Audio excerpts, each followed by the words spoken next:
7158250 इस पर कॉल करिए, आपको सारी जानकारी दे दी जाएगी।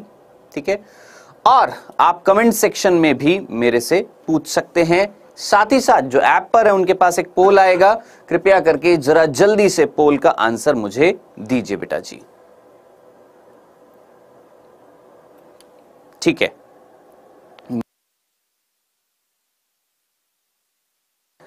ओके जी सर, टाइम हो गया है, बिल्कुल हो गया है। राकेश, कब शुरू होगा? बेटा जी मैं तो आ गया हूं, बहुत देर का आ चुका हूं, आपको दिखाई दे रहा हूं, जरा जल्दी से मुझे बताएंगे जी। ओके, नमस्ते।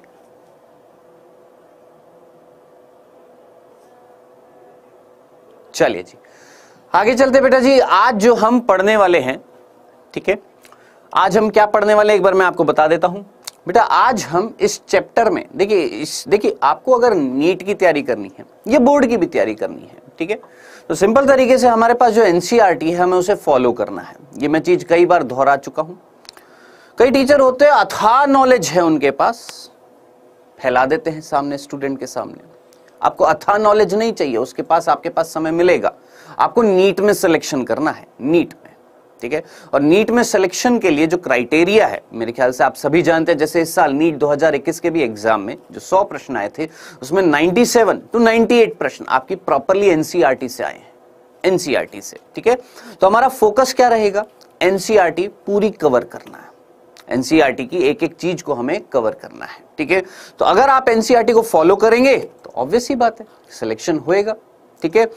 तो बेटा जी यहां पर इस चैप्टर में किस क्रम में हम पढ़ने वाले हैं? आज हम क्या पढ़ने वाले हैं बच्चों? आज हम बात करेंगे जीवन अवधि क्या होता है, लाइफ स्पैन क्या होता है, और अलैंगिक जनन के बारे में बात करेंगे, और लास्ट में क्विज भी आएगा, ठीक है। कृपया करके क्विज को पूरा अटेंड करिएगा, पूरी क्लास को अटेंड करिएगा। आएंगे है ना, और थोड़ी देर के लिए रुकेंगे, उससे फायदा नहीं होएगा। आपको पूरा लेक्चर अटेंड करना पड़ेगा, एक एक कंसेप्ट को समझना पड़ेगा। इजी रहेगी ज्यादातर चीजें, ठीक है। ये चैप्टर बहुत इजी है, ज्यादा कुछ टफ है नहीं इस चैप्टर में। एक प्रश्न आया है, एक प्रश्न, ठीक है। तो उसी हिसाब से हमें इस चैप्टर को पढ़ना है। आइए बेटा जी बात करते हैं इस अध्याय की रूपरेखा की। जी good afternoon, good afternoon, good afternoon. बिल्कुल जी, यूट्यूब पर भी चलेगी, ऐप पर भी चलेगी बेटा, सब जगह चलेगी बच्चे, ठीक है। ओके, हाँ जी अजीत कुमार, इसी चीज का ही तो बेनिफिट है मेरे भाई। हाँ जी देखिए बेटा, अध्याय की रूपरेखा की अगर मैं बात करूं तो इस अध्याय में सबसे पहले क्या दे रखा है? जीवन अवधि के बारे में बता रखा है कि जीवन अवधि क्या होती है, कितने कौन से जीवों की कितनी जीवन अवधि होती है औसतन, वो बता रखा है। फिर बता रखा है भैया चैप्टर का नाम ही क्या है? जीवों में जनन।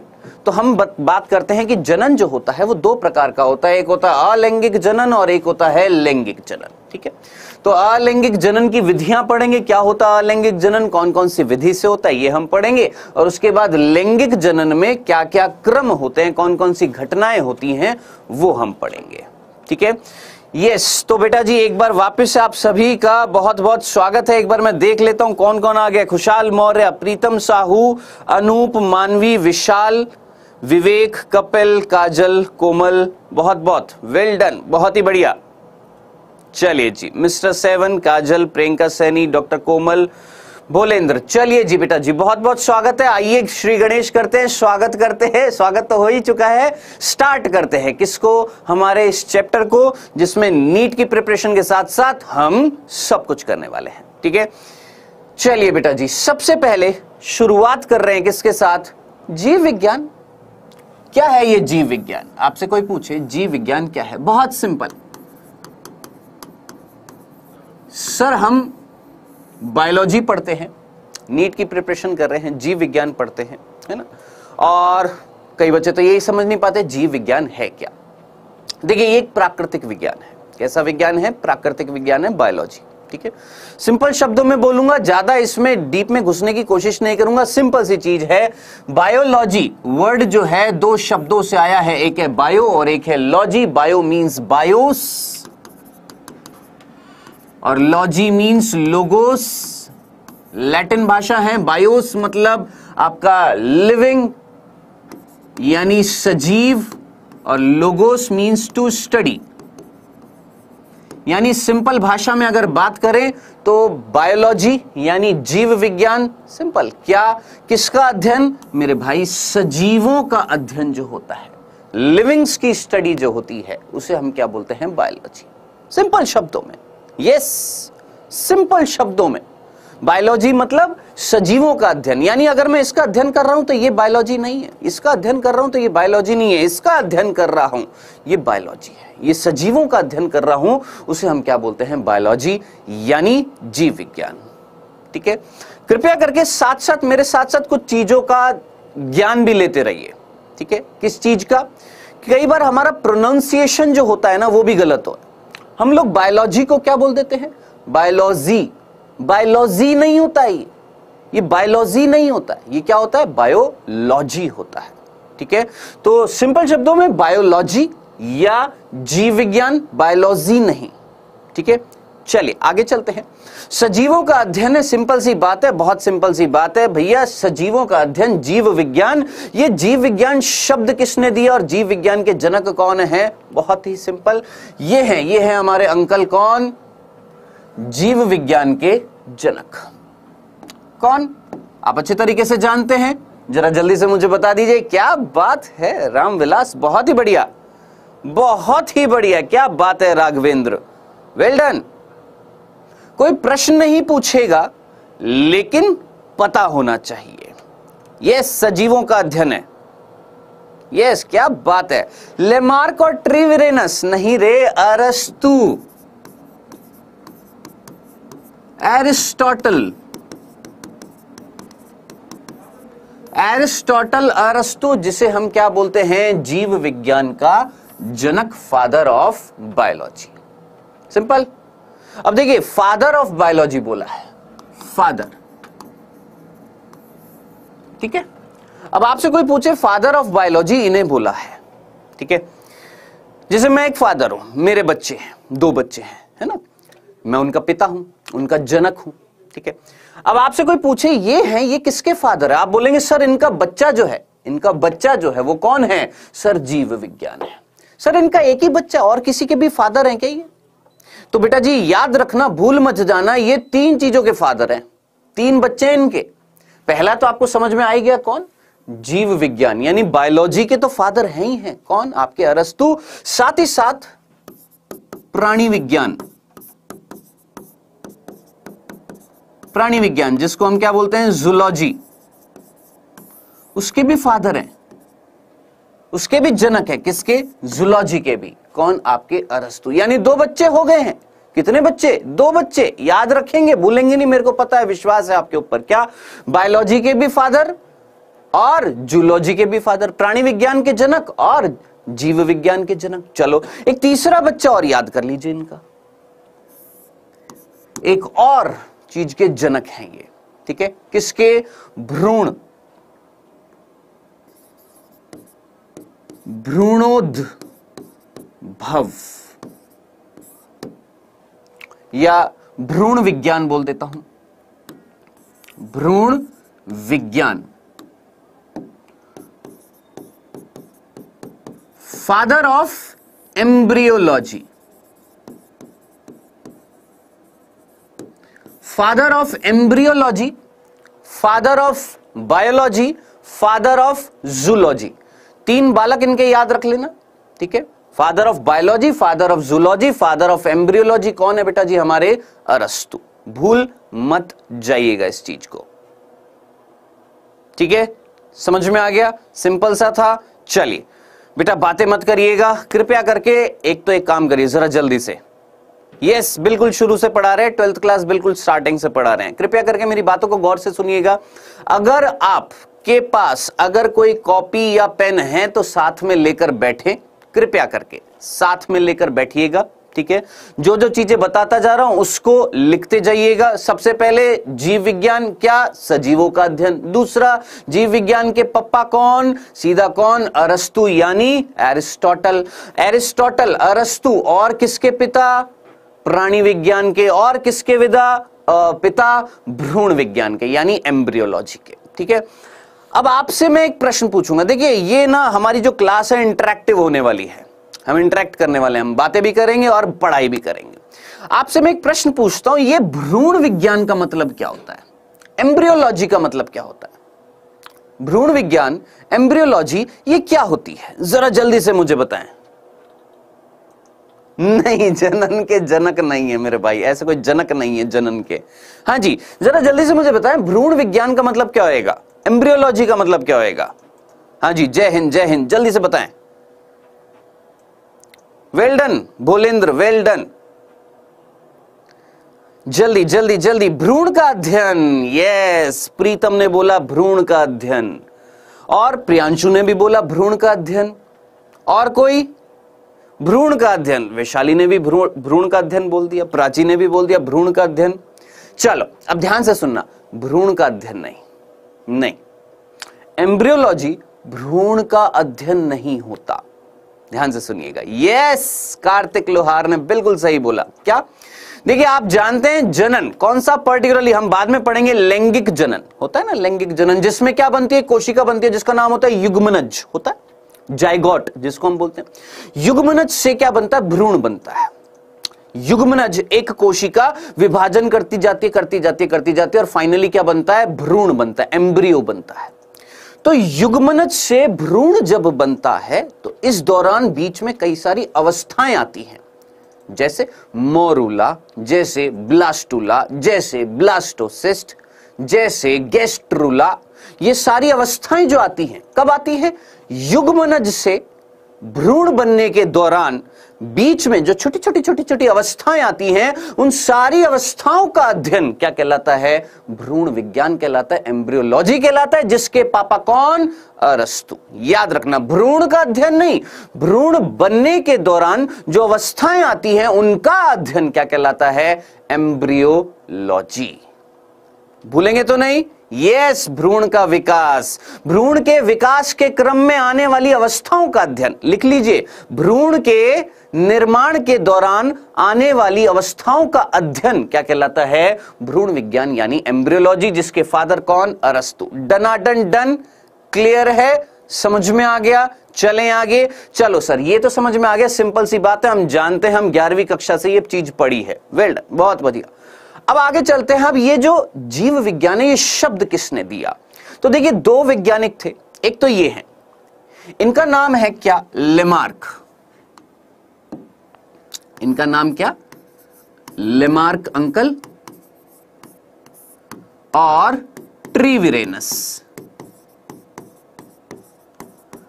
लेमार्क और ट्रीविरेनस, इन्होंने शब्द प्रतिपादित, शब्द जो है, वर्ड जो है, टर्म जो है, प्रतिपादित करी थी। क्या? जीव विज्ञान शब्द जो है, यानी बायोलॉजी शब्द जो है, वो किसने दिया था? ये भी आप जानते हैं, किसने? लेमार्क ने और ट्रीविरेनस ने। याद रखिएगा। क्या बात है, अरे सब कुछ तो जानते हो रहे तुम। थियोफ्रेस्टस नहीं फिजा, थियोफ्रेस्टस नहीं बेटा। थियोफ्रेस्टस कौन? आपके वनस्पति विज्ञान, बॉटनी जो होती है ना, उसके फादर है थियोफ्रेस्टस। ठीक है, देखिए, जीव विज्ञान, बायोलॉजी, ठीक है, हालांकि ये चीज 11वीं कक्षा में आती है। जीव विज्ञान का मतलब बताओ, फिर जीव विज्ञान के जनक बताओ, फिर जीव विज्ञान शब्द किसने दिया वो बताओ, फिर जीव विज्ञान की शाखाएं बताओ, एक प्राणी विज्ञान, एक वनस्पति विज्ञान, एक जूलॉजी है, एक बॉटनी है। जूलॉजी के फादर कौन? वही अरस्तु। बॉटनी के फादर कौन? थियोफ्रेस्टस। ये सब हम 11वीं कक्षा में जब जीव जगत आता है ना चैप्टर, उसमें पढ़ते हैं। अभी हालांकि 12वीं कक्षा, इतना मैं एक्सपेक्ट कर सकता हूं कि थोड़ा बहुत हल्का फुल्का आप लोगों ने पढ़ा था, उसको हल्का सा मैंने रिवाइज कराया है, बस जयराम जी की इतनी सी बात है। यस विजय, बिल्कुल सफिशिएंट है बेटा। ठीक है, चलिए जी, बॉटनी के फादर कौन? थियोफ्रेस्टस। चलो, ये सिंपल सा था। ठीक है, अब आगे चलते हैं। अब हम चलते हैं अपने अध्याय की ओर।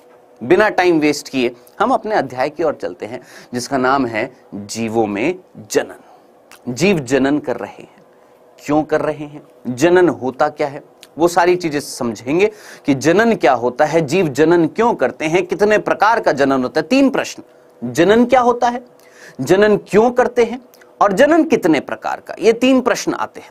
लेकिन उससे पहले इस चैप्टर में जो टॉपिक आता है वो आता है क्या? जीवन अवधि, लाइफ स्पैन।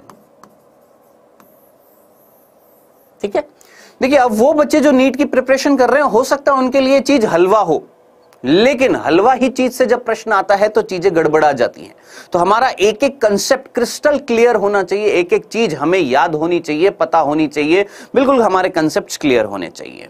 ठीक है, चलिए अजीत कुमार कृपया करके पढ़ाई पर ध्यान दे।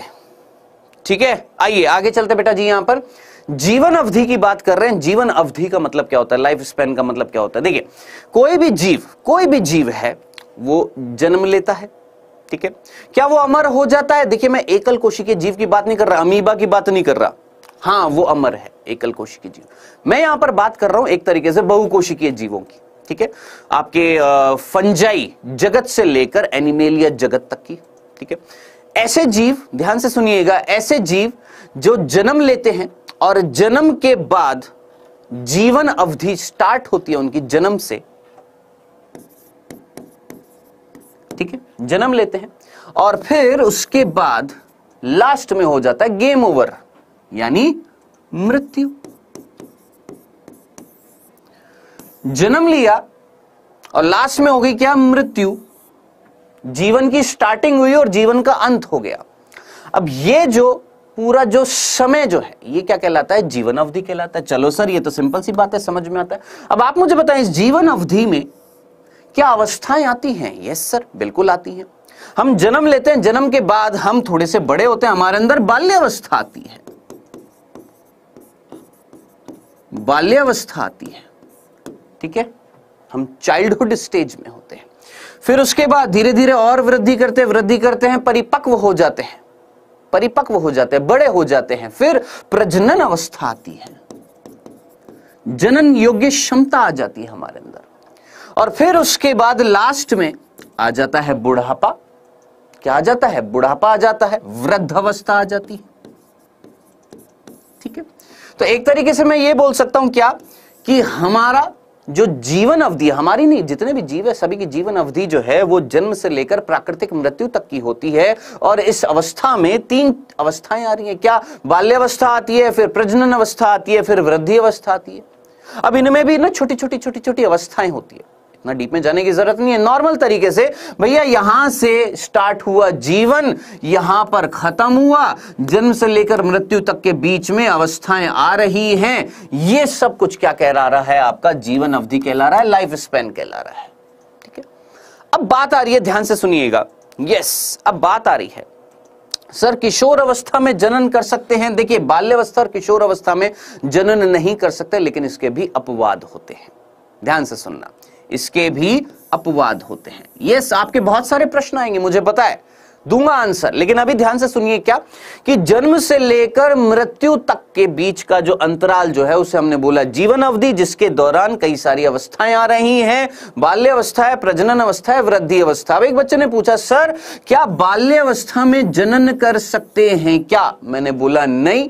जनन कब कर सकते हैं? जब जनन अंग विकसित हो जाएंगे, यानी कौन सी अवस्था आ जाएगी? प्रजनन अवस्था आ जाएगी। लेकिन इसके भी अपवाद होते हैं, इसका भी एक अपवाद होता है। क्या?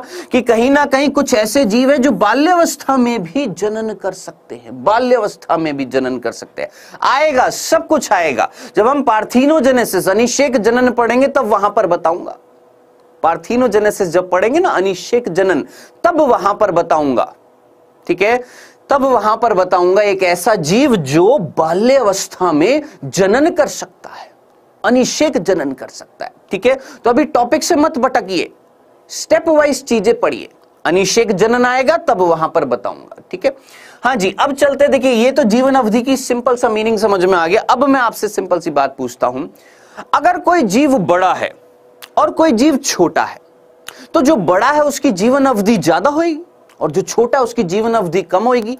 क्या साइज से, आकार से जीवन अवधि का कुछ लेना देना है? जो बड़ा है उसकी जीवन अवधि ज्यादा, जो छोटा है उसकी जीवन अवधि कम, ऐसा है क्या? क्या साइज से जीवन अवधि का कुछ लेना देना है? नहीं। याद रखना, साफ साफ बोलती है हमारी एनसीईआरटी, नहीं, साइज से, आकार से जीवन अवधि का कोई लेना देना नहीं है। जैसे उदाहरणवश मैं आपको बताता हूं, देखिएगा जरा यहां पर। देखिए यहां पर हमारी एनसीईआरटी में कुछ इस तरीके से ये फिगर्स दे रखे, इमेजेस दे रखे और पूछा गया भैया इनकी जीवन अवधि क्या क्या है। जैसे सपोज अगर हम तोते की बात करें, तोता, इसका औसतन जीवन काल जो है, जीवन अवधि जो है वो लगभग 140 वर्ष है। ठीक है, वहीं अगर मैं कौवे की बात करूं, लगभग तोते जैसा पक्षी ही है, कितना 20 से 22 वर्ष। अब जरा सोचिए, आकार सेम टू सेम, लेकिन जीवन अवधि का तो अंतर मिल रहा है। ये 140 वर्ष है इसकी, और वहीं तोते की 20 से 22 वर्ष है। तो कहीं ना कहीं जीवन अवधि का साइज से कोई लेना देना नहीं है। पहली बात तो ये समझ में आ गई। जीवन अवधि क्या थी? जन्म से लेकर मृत्यु तक के बीच का अंतराल क्या कहला रहा था? जीवन अवधि, जिसके दौरान कई सारी अवस्थाएं आती हैं। फिर हमने बात करी जीवन अवधि का साइज से, आकार से कोई लेना देना नहीं है।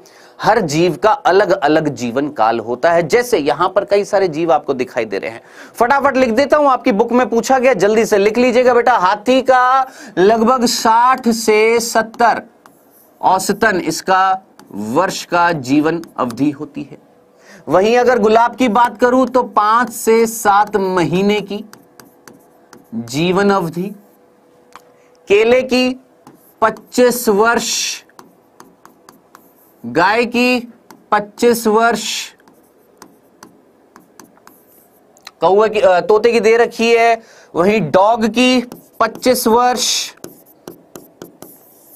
तितली की दे रखी है 1 से 2 सप्ताह, कौवे की दे रखी है 15 से 20 होता है इसका 15 वर्ष, मगरमच्छ 60 वर्ष, घोड़ा 60 वर्ष। ठीक है, फल मक्खी 1 से 2 सप्ताह,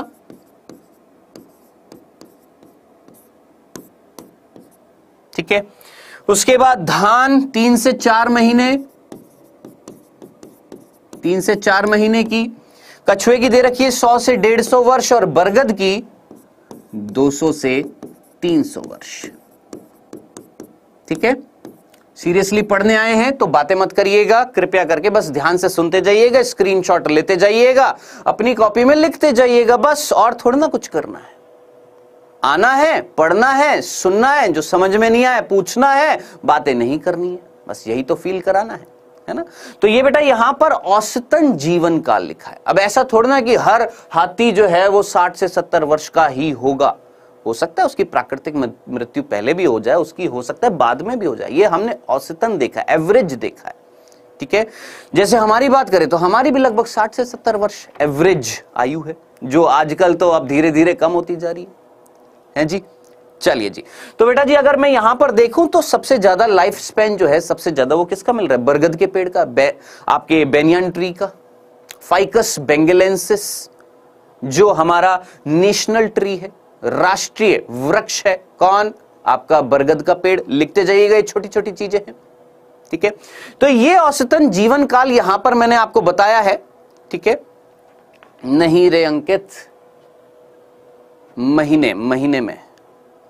ठीक है, हाँ जी, ये चीज याद रखनी है बेटा जी आपने। 1 सेकेंड, 5 से 7 वर्ष। उड़ी बाबा। ठीक है, चलिए जी। सर बटरफ्लाई का एज 1 से 2 सप्ताह। ठीक है, फल मक्खी का भी इतना ही। फाइकस बेंगेलेंसिस, बरगद। लीजिए, यह सिकोहा में सबसे ज्यादा होता है, 2000 से 3000। सिकोहा पादप में 2000 से 3000।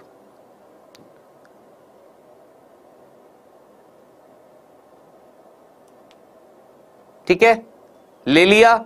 चलिए जी आगे चलते हैं। अब देखिए टॉपिक पर आते हैं जिससे प्रश्न बनते हैं। ठीक है, देखिए आपको इस चीज को भी समझना पड़ेगा कि ज्यादा से ज्यादा, देखिए हम नीट की तैयारी कर रहे हैं, पहली बात तो इस चीज को समझना। ठीक है, और नीट की तैयारी कर रहे हैं, आपको यह भी समझना पड़ेगा कि कौन सा चैप्टर इंपॉर्टेंट है, किस पे ज्यादा फोकस करना पड़ेगा, किसको ज्यादा अच्छे से पढ़ना पड़ेगा। ये वाला चैप्टर ठीक है इंपॉर्टेंट है, मना नहीं कर रहा हूं, लेकिन कंपैरेटिव अगर मैं कंपैरिजन करूं दूसरे चैप्टर से, जैसे पुष्पी पादपों में लैंगिक जनन है, मानव जनन है, उससे थोड़ा सा हल्का है, क्वेश्चंस आने की संभावना थोड़ी सी कम है। और क्वेश्चंस ज्यादा से ज्यादा कहां से आ सकते हैं वो भी समझना पड़ेगा कि कौन से टॉपिक से ज्यादा प्रश्न आ सकते हैं। जैसे ये जनन, क्योंकि चैप्टर का नाम ही क्या है? जीवों में जनन। जीवन अवधि से नहीं पूछा जाएगा, आपसे नहीं पूछेगा हाथी का औसतन जीवन काल कितना है, आपसे ये नहीं पूछा जाएगा गुलाब का जीवन काल कितना है। ठीक है, हाँ जी बिल्कुल, अलग अलग देखो, अलग अलग बुक्स में अलग अलग हो सकता है। फल मक्खी का 1 महीना हो सकता है। ठीक है, औसतन बोला गया है बेटा जी यहां पर। चलिए जी, चलिए आइए आगे चलते हैं। बात कर रहे हैं यहां पर जनन यानी रिप्रोडक्शन। मैंने बोला 3 प्रश्न यहां पर अराइज होते हैं, 3 प्रश्न यहां पर बनते हैं। रिप्रोडक्शन क्या है, रिप्रोडक्शन क्यों जरूरी है, यानी जनन क्यों जरूरी है, और जनन कितने प्रकार का है। 3 सिंपल से प्रश्न। सबसे पहला, जनन क्या है, रिप्रोडक्शन क्या है। देखिए कई बार ना अंग्रेजी के जो शब्द होते हैं उनसे मीनिंग समझ में आता है। यहां पर वर्ड आ रहा है प्रोडक्शन और फिर आ रहा है री। री का मतलब अगेन और प्रोडक्शन का मतलब अगेन यानी वापस, और प्रोडक्शन का मतलब कुछ उत्पाद बनाना, उत्पाद निर्माण। ठीक है, उत्पाद निर्माण को हम क्या बोलेंगे, प्रोडक्शन।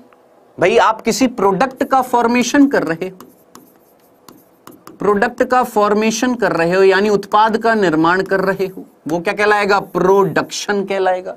और री का मतलब अगेन यानी वापस। अब साहब ये क्या है, समझना पड़ेगा। देखिए मीनिंग क्या समझ में आया, वापस से उत्पाद का निर्माण। देखिए मेरे माता पिता ने मुझे बनाया, मैं उनका क्या, प्रोडक्ट। सिंपल तरीके से बोला मैंने, मेरे माता पिता ने मुझे बनाया, मैं उनका क्या हूं, प्रोडक्ट हूं। ठीक है, अब मैं आगे चलकर अपनी संतान उत्पन्न करूंगा, वो मेरा प्रोडक्ट है।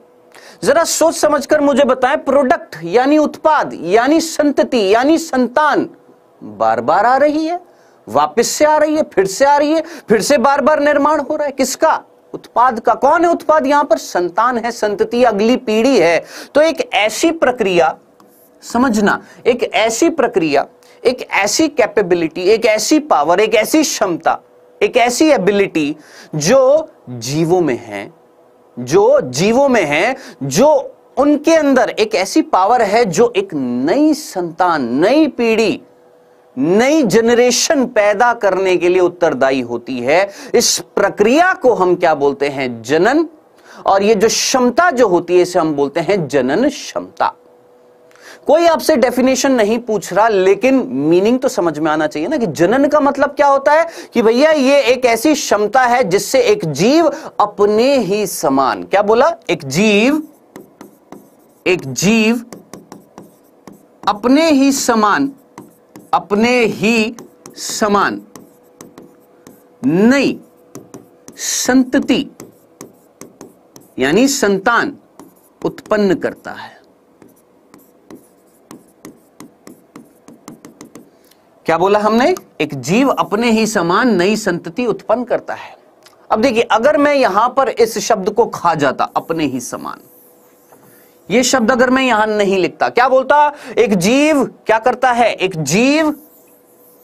जीव नई संतान उत्पन्न करता है। अगर मैं ये शब्द यहां नहीं लिखता, अपने ही समान यहां पर नहीं लिखता, सिंपल सा बोल देता, क्या जनन क्या है, एक जीव जब अपनी संतति उत्पन्न करता है उसे हम जनन कह देते हैं, तो क्या ये करेक्ट होता, नहीं। स्कूल में अगर मैं ऐसा लिख देता, मेरी मैडम काट देती, मैं मार्क्स ही ना देती। क्यों, क्योंकि यहां पर यह लिखना जरूरी है, अपने ही समान।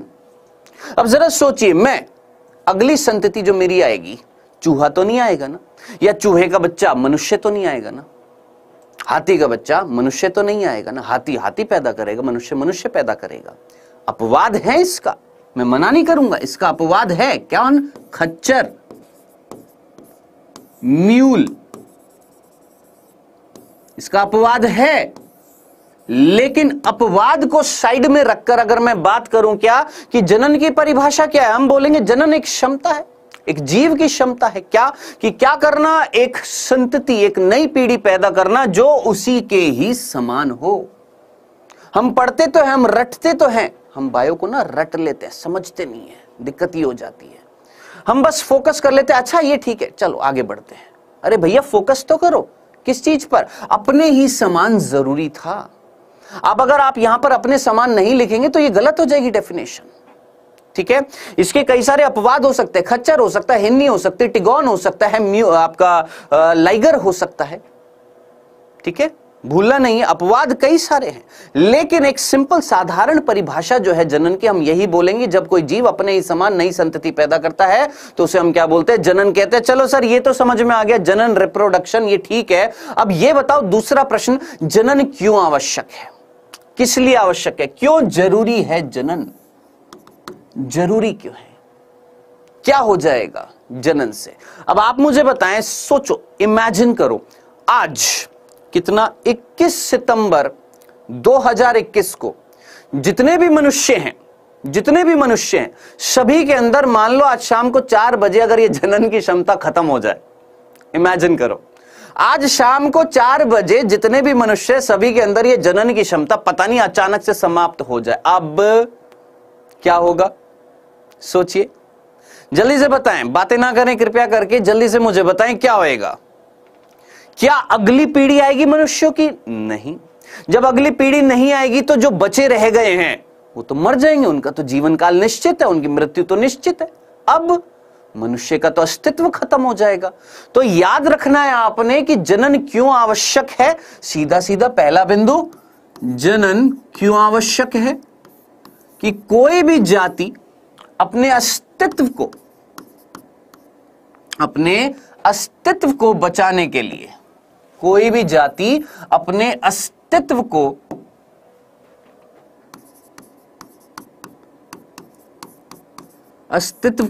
बचाने के लिए क्या कर रही है? जनन कर रही है। कोई भी जाति अपनी जातीयता को इस पृथ्वी पर बनाए रखने के लिए क्या कर रही है? जनन कर रही है। सिंपल से शब्द मीनिंग समझ में आए कि भैया अगर मनुष्य जाति को इस पृथ्वी पर टिके रहना है, मनुष्य जाति इस पृथ्वी पर विलुप्त ना हो, तो उसे अगली पीढ़ी तो लानी ही पड़ेगी। अगर जनन नहीं करेंगे तो सीधी सी बात है, कहीं ना कहीं अगली पीढ़ी नहीं आएगी, तो इस तरीके से कोई भी जाति क्या हो सकती है? विलुप्त हो सकती है।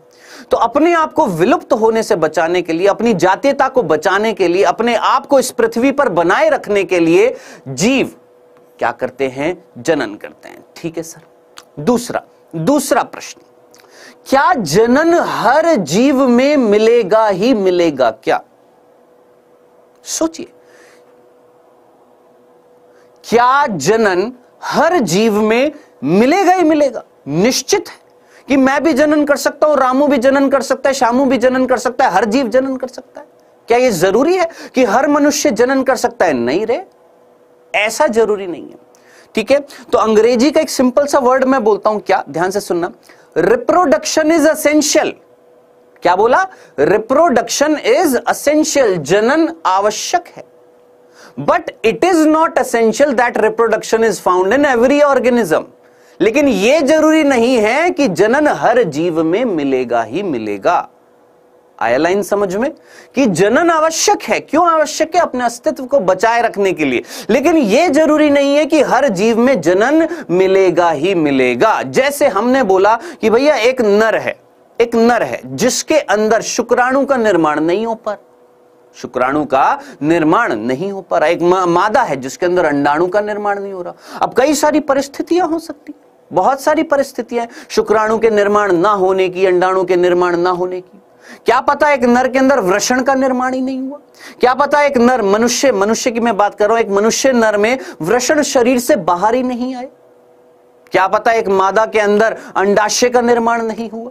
तो कंडीशंस बहुत सारी हो सकती हैं किस चीज के लिए? जनन ना हो पाने के लिए कई सारी कंडीशंस हो सकती है कि जनन नहीं हो सकता, लेकिन जनन आवश्यक है। Reproduction is essential but it is not essential that reproduction is found in every organism. जनन आवश्यक है, लेकिन यह आवश्यक नहीं है कि जनन हर जीव में मिलेगा ही मिलेगा। आई लाइन समझ में क्लियर है? हाँ जी, ब्लैक बैकग्राउंड कर दीजिए, इसमें क्या दिक्कत है मेरे भाई? ब्लैक बैकग्राउंड कर दीजिए, इसमें क्या दिक्कत है? भाई तुम पढ़ने आ रहे हो कि बैकग्राउंड सेट करने आ रहे हो? हैं? पढ़ बेटा, पढ़ाई पर फोकस कर, बैकग्राउंड पर ध्यान मत दे, पढ़ाई पर फोकस कर, जो बोल रहा हूं उस पर फोकस कर।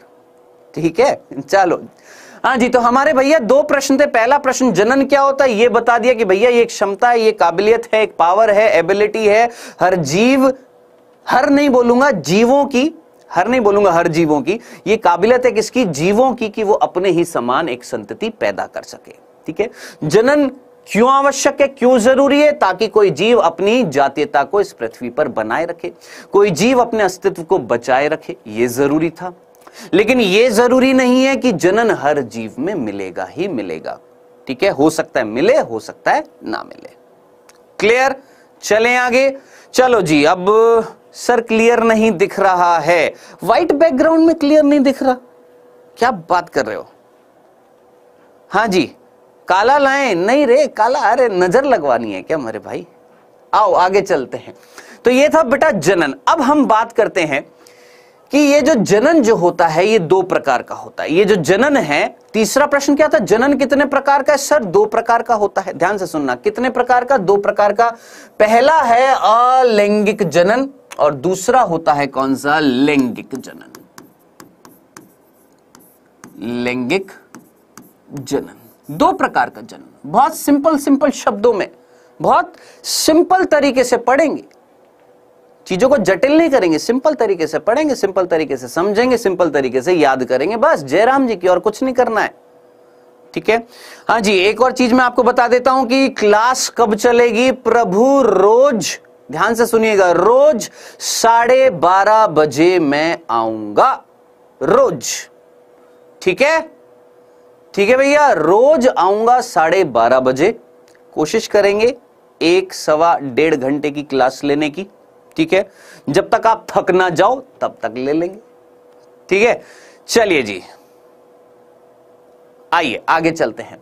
देखिए, जनन जो है भैया वो दो प्रकार का है, एक है अलैंगिक जनन और एक है लैंगिक जनन। एक है एसेक्सुअल रिप्रोडक्शन और एक है सेक्सुअल रिप्रोडक्शन। एक एसेक्सुअल रिप्रोडक्शन और एक सेक्सुअल रिप्रोडक्शन। ठीक है, अब जी दोनों में अंतर क्या है साहब? दोनों में अंतर क्या है? सबसे पहला अंतर बहुत ही बेसिक सा, बच्चा जानता है, हर बच्चा जानता है, गली का बच्चा जानता है। हाँ जी, जल्दी से मुझे बताएं, अलैंगिक जनन में कितने जनक की आवश्यकता है? कितने जनक, कितने पेरेंट्स की आवश्यकता है? कितने? 2 कि 1? 1 से काम चल जाएगा? बताओ, 1 से काम चल जाएगा या नहीं चलेगा? 1 से काम चल जाएगा ना। किसमें? अलैंगिक जनन। तो याद रखना, अलैंगिक जनन में सिर्फ 1 जनक की आवश्यकता है, 1 जनक। लेकिन भैया लैंगिक जनन में आपको 2 पेरेंट्स चाहिए, 2 जनक चाहिए, 2 पेरेंट्स चाहिए, 2 जनक चाहिए, एक नर और एक मादा। चलो सर, सिंपल सा बच्चों वाली चीज 10वीं कक्षा में पढ़ लिया था सर, ये तो हमने, ये तो 10th क्लास में आ गया था। मैंने कहा जी वेल डन, बहुत ही बढ़िया। आइए आगे चलते। दूसरा, क्या यहां पर ये नर और मादा, ये जो जनक है, ये कुछ विशेष प्रकार की कोशिकाएं उत्पन्न करते हैं? नाम सुना है आप सभी ने? कौन सी होती है वो कोशिका? उन कोशिका का नाम क्या होता है? आप सीधा बोलेंगे, आंसर देंगे जल्दी से, फटाक से। हाँ जी, जल्दी जल्दी जल्दी जल्दी जल्दी। 2 पेरेंट्स की आवश्यकता है, जल्दी से मुझे बताएं। ये 2 पेरेंट्स कुछ विशेष प्रकार की कोशिकाएं बनाती हैं। उन कोशिका को हम क्या बोलते हैं? बताओ क्या बोलते हैं? इन कोशिकाओं का नाम क्या है? कोशिका जायगोट, ये जायगोट होते हैं। अरे बाबा वैशाली, ये नर और मादा जायगोट बनाएंगे? नर ने जायगोट बनाया, मादा ने जायगोट बनाया, स्पर्मेटोगोनिया। अरे कारे, क्या कुछ विशेष प्रकार की कोशिकाएं बनाते हैं जिनका नाम होता है युग्मक। गलती ना करें, सिंपल चीजों को सिंपल से याद करें। क्या? युग्मक, जिनको हम बोलते हैं गैमेट्स, जो होते हैं अगुणित। याद रखना, कैसे होते हैं? अगुणित होते हैं। क्या होते हैं? अगुणित। अब आप में से ना, मैं जानता हूं 50% ऐसे बच्चे जिनको नहीं पता कि अगुणित का मतलब क्या है। बताओ, हकीकत है या नहीं है? जानते हो? सच्ची सच्ची बताना, दिल पर हाथ रखकर। अगुणित का मीनिंग जानते हो? युग्मक, गैमेट्स अगुणित होते हैं, हमेशा अगुणित होते हैं। अपवाद नहीं, वास्तव में अगर देखें तो युग्मक हमेशा कैसे होते हैं? अगुणित होते हैं। ये अगुणित का मतलब क्या होता है? अगुणित, अगुणित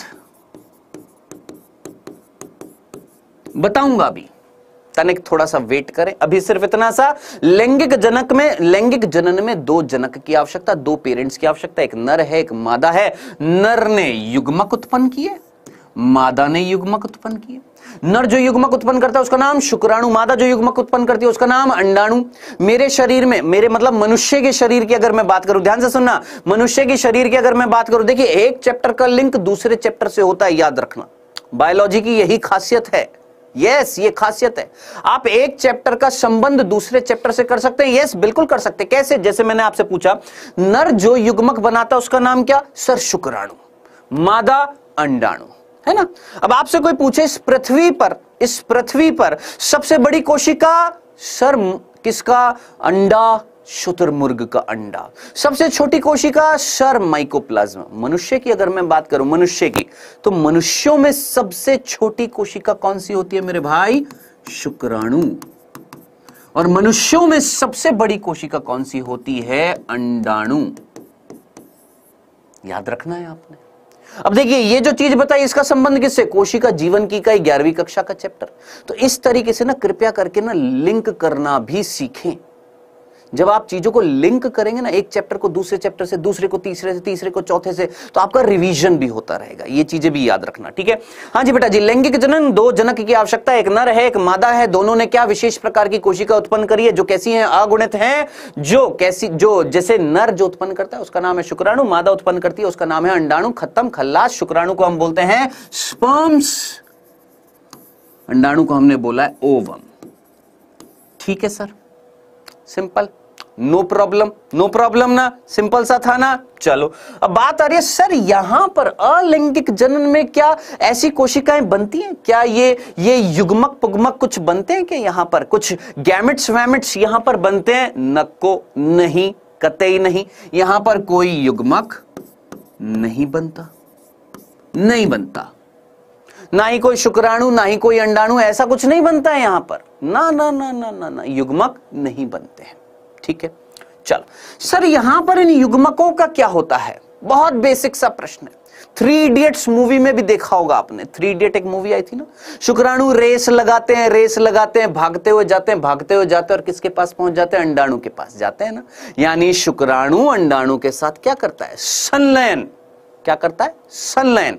अब आप बोलेंगे सर ये संलयन क्या होता है? अंग्रेजी में बोलेंगे फ्यूजन। सर फ्यूजन क्या होता है? अरे बाबा जुड़ना, कोई चीज जुड़ रही है, संलयन कर रही है, फ्यूज हो रही है, मिक्सिंग हो रही है। ठीक है, तो इस प्रक्रिया को जब एक नर युग्मक और एक मादा युग्मक जुड़ते हैं, इस प्रक्रिया को हम बोलते हैं निषेचन। निषेचन, फर्टिलाइजेशन। अब आपसे मान लो प्रश्न पूछ लिया कि बांगड़ू जरा जल्दी से मुझे बताओ, अलैंगिक जनन में निषेचन होगा कि नहीं होगा? जल्दी से फटाफट, क्या अलैंगिक जनन में निषेचन होगा कि नहीं होगा? आप बोलेंगे सर जब युग्मक ही नहीं बना तो क्या निषेचन होगा? ना रे, कतई नहीं होगा। नो निषेचन, नो, नहीं, नेवर, नहीं होगा। क्या? फर्टिलाइजेशन नहीं होगा। जब युग्मक ही नहीं बन रहा तो निषेचन कैसे होएगा? यहां पर निषेचन होएगा। ठीक है, अब साहब निषेचन होने के बाद क्या बनता है? आप अच्छे तरीके से जानते हैं, युग्मनज बनता है। क्या बनता है? युग्मनज, जिसको हम बोलते हैं जायगोट। भैया ये लाल पट्टी अगर आ रही है तो मैं बोल देता हूं डीएन वाले भैया से 1 मिनट हटा देंगे। हाँ जी, क्या बनता है? जायगोट बनता है, जिसको हम क्या बोलते हैं? युग्मनज। अब आप बोलेंगे सर यहां तो निषेचन भी नहीं हो रहा, तो सीधी सी बात है यहां पर युग्मनज भी नहीं बनेगा। यस, बिल्कुल लाजवाब, नहीं बनेगा। क्या नहीं बनेगा? युग्मनज नहीं बनेगा। नो मीन्स नो, होगा ही नहीं। चलिए जी, बहुत ही बढ़िया। ठीक है सर।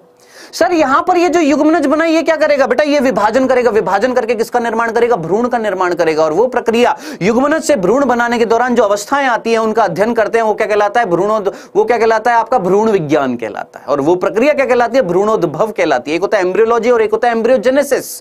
अब हो सकता है ये ऊपर से चला जाए चीरता हुआ, तो ज्यादा नहीं बोलेंगे, सिंपल तरीके से युग्मनज आगे चलकर क्या बनाएगा, भ्रूण बनाएगा। क्या बनाएगा, भ्रूण बनाएगा, एम्ब्रियो बनाएगा। सर यहां पर ये युग्मनज अगर भ्रूण बनाएगा तो यहां पर तो भ्रूण भी नहीं बनेगा। अरे बाबा, नो मींस नो, नहीं बनेगा, नहीं बनेगा, कोई भ्रूण नहीं बनेगा। ठीक है सर। तो यहां पर ये सारी चीजें हो रही है, यहां पर ये सारी चीजें नहीं हो रही थी। तो यहां पर हो क्या रहा है सर, यहां पर हो क्या रहा है। अब देखिए मेन अंतर एक और ध्यान से सुनिएगा, मैं एक सिंपल तरीके से बताता हूं। हर साल हर बैच में हर बच्चों को इसी तरीके से समझाता हूं कि मैं हूं, मान लो मैं हूं, ठीक है, और ये मेरा अंगूठा है, देख लो रे, देख लो, दिख रहा है, दिख रहा है सर जी, दिख रहा है, अंगूठा दिख रहा है, हाँ दिख रहा है। अब जरा जल्दी से मुझे बताओ, अगर ये अंगूठा टूट गया, क्या हो गया, टूट गया। कौन टूट गया सर, ये अंगूठा टूट रहा है। बेटा अगर ये टूट गया अंगूठा और टूटे हुए अंगूठे से अगर मैं बन गया, क्या बोला मैंने, वो जो अंगूठा टूट रहा था टूटे हुए अंगूठे से अगर मैं बन गया, मैं बन गया, तो जरा सोच समझकर मुझे बताए, वो टूटे हुए अंगूठे से अगर मैं बन गया, क्या एक जनक से, एक पेरेंट से एक नया जीव बन जाएगा, तो ऐसा जनन क्या कहलाएगा सर, अलैंगिक जनन। अब जो मेरे अंदर चीजें हैं सेम टू सेम, जो मेरे से बनेगा उसके अंदर भी सेम टू सेम होंगी। और सिंपल तरीके से समझाता हूं, देखिएगा, ध्यान से सुनिएगा। देखिए ये एक कोशिका, कौन, ध्यान से सुनिएगा, मैंने बोला ये एक कोशिका, ठीक, इसके अंदर ये केंद्रक, ठीक। अब इस केंद्रक के अंदर क्या होते हैं आप अच्छे तरीके से जानते हैं, 11वीं कक्षा में आप सभी ने सुना हुआ होगा। केंद्रक के अंदर क्या होते हैं भाई मेरे, न्यूक्लियस के अंदर क्या होते हैं सर, क्रोमोसोम्स होते हैं, गुणसूत्र होते हैं, डीएनए होता है, बहुत सारी चीजें हैं। अभी के लिए सिर्फ इतना, आनुवांशिक पदार्थ, जेनेटिक मटेरियल, डीएनए, ठीक है। सुनना, ध्यान से सुनिएगा।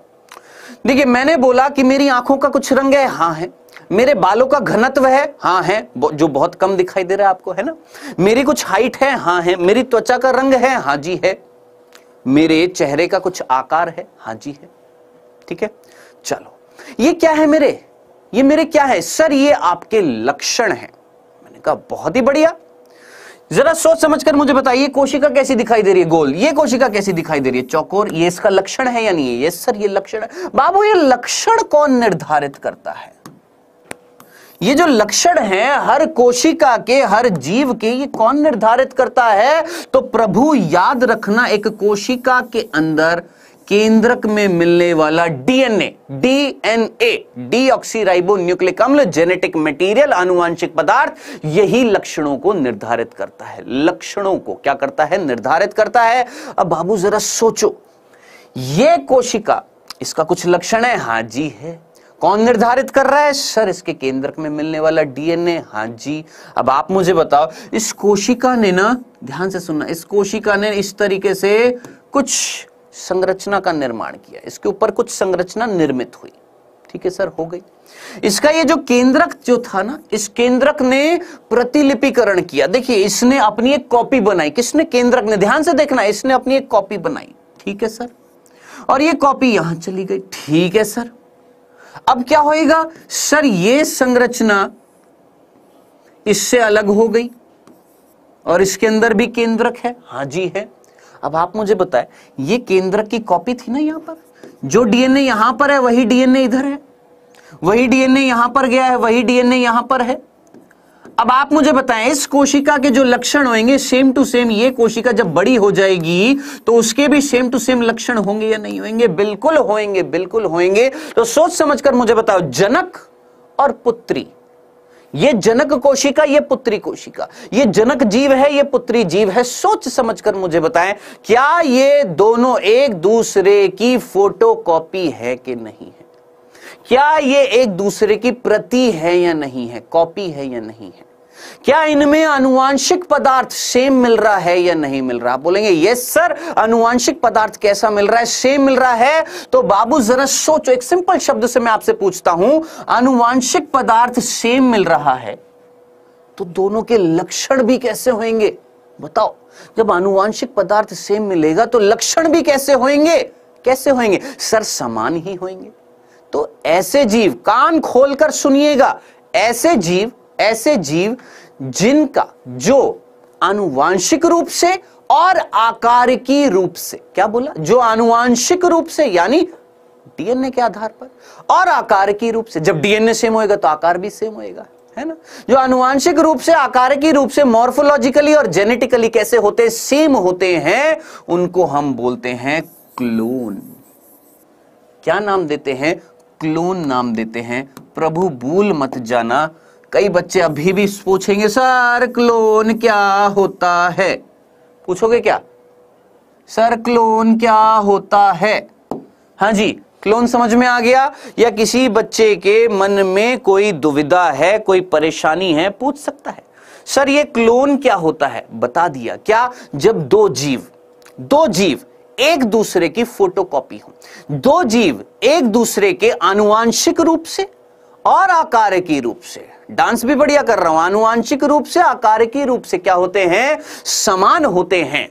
जब जनक और उससे उत्पन्न होने वाली संतति आनुवांशिक रूप से और आकारिकी रूप से समान होते हैं तो वो क्या कहलाते हैं? क्लोन। और याद रखना है आपने, ये जो क्लोन जो होते हैं ये बनते हैं बेटा जी आपके अलैंगिक जनन में।